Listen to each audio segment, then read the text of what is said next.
Welcome to the Mobile Home Park Mastery Podcast, where you will learn how to identify, evaluate, negotiate, perform due diligence on, finance, turn around, and operate mobile home parks. And now, here is your host, the fifth largest mobile home park owner in the United States, Frank Rolfe. Creativity is a major ingredient of successfully making deals today. And we're always searching for new ways to structure deals that meet the needs of the seller, yet provide the kind of economic return that makes the transaction compelling for the buyer. This is Frank Rolfe with the Mobile Home Park Mastery Podcast. We're going to talk about a new type of deal construction that's making the rounds out there. You probably have heard it from some of the brokers, and it's called doing a stack deal. Now, what is a stack deal? Well, it's basically a new way to package seller financing. To me, that's kind of the essential part of it. But in many ways, it does address some of the concerns that some of the sellers have with carrying paper. It kind of offers a new, fresh way to build and structure those kinds of transactions that may make them possible with sellers who don't like the concept of carrying a second. So let's go over what a stack deal is. And I can only really give it to you in the form of an example initially. Let's assume you're looking at buying a mobile home park for $1 million.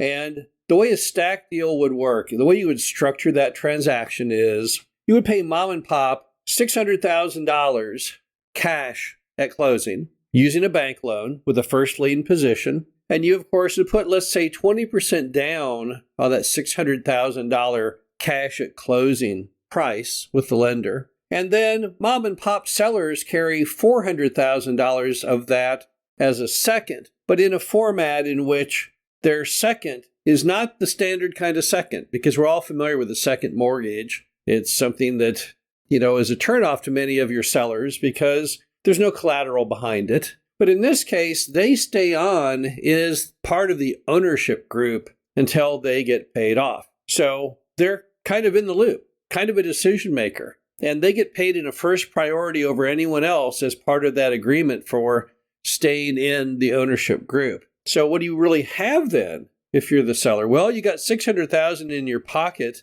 day one, and on that $400,000, you are still in the deal. So the way the ownership structure now works is it's not like you have to hunt down your carry. You are part of the group that's actually doing the carry. Now, what are the positives of this kind of a structure where instead of a standard second, where the buyer calls all the shots, is in charge of everything, and your second is not really secured, and you're always worried if you'll get paid? How does this work? Like, what's the positive of a stack deal? Well, the first thing is it is a fresh take on a second mortgage. So, we're always into new and different things as humans. We get bored with things, and we like things that have been repackaged. Many people don't realize that Marlboro cigarettes was originally a woman's cigarette from the 1920s, and Marlboro repackaged that while using very masculine characters in the advertising, the Marlboro Man, for example. And so they brought it back out as a men's cigarette, hugely successful as a men's cigarette, total failure as a woman's cigarette. So we like the concept of packaging, and so if this makes the concept of a second lien more attractive to the seller, well, then that's a positive. And it also solves a lot of lender issues, because if you've got a mobile home park and it's suffering from poor occupancy or it doesn't look very nice, the lender is much more likely to do a deal if you're trying to buy the park at $600,000 than at $1 million under that example, because they're going to feel like they've got a whole lot more collateral, and they'll feel safer with the deal, and it will solve issues that might pop up with an appraisal, that type of thing. Also, it's a hybrid of higher cash and terms, and it's easier to sell mom and pop on agreeing to it, because in a standard seller carry situation, for example, you might put 20% down. Let's say if you bought it for $1 million, they'd get $200,000, but be carrying $800,000. This case, they're getting $600,000 in this example and carrying $400,000. That's a whole lot more money in their pocket from day one. And that may make it a whole lot more compelling and easier for them to accept the concept of seller carry. And of course, another positive is it's just yet another tool in your arsenal. You might need it, you might not, you might never even look at doing a stack deal, but it doesn't hurt to carry it around in your memory bank as an option to throw out to mom and pop. But now, what are some of the negatives of the stack deal? Well, first off, remember, this concept is relatively new. I don't know how many deals have been made under the structure, so I'm sure there's lots of problems that no one is aware of yet, because there hasn't been any case law or issues on deals that have gone bad. But here would be some initial negative thoughts. Number one, how much control is a seller really going to have in your ownership entity? Because you don't really know mom and pop that well, and you may have trouble having them as part of that decision-making team. You probably really don't want a partner to tell you how to run things, particularly mom and pop, because they didn't do a very good job to begin with, which is apparent in many of these parks based on the condition of the property. Number two is, can the seller sue you if they don't like what you do? What are the risks of litigation by having them staying on in the ownership entity? Even if they don't have majority vote, could they still come back to haunt you in some manner because they don't like what you've been doing with the property, even if you've done an excellent job with it? Also, it might scare some lenders, because there are lenders out there who don't like second mortgages. And that's probably what this would be kind of viewed as. This is, to me, the same as under the SAFE Act, when you used to do the old rent-to-owns. They just considered it a disguised mortgage.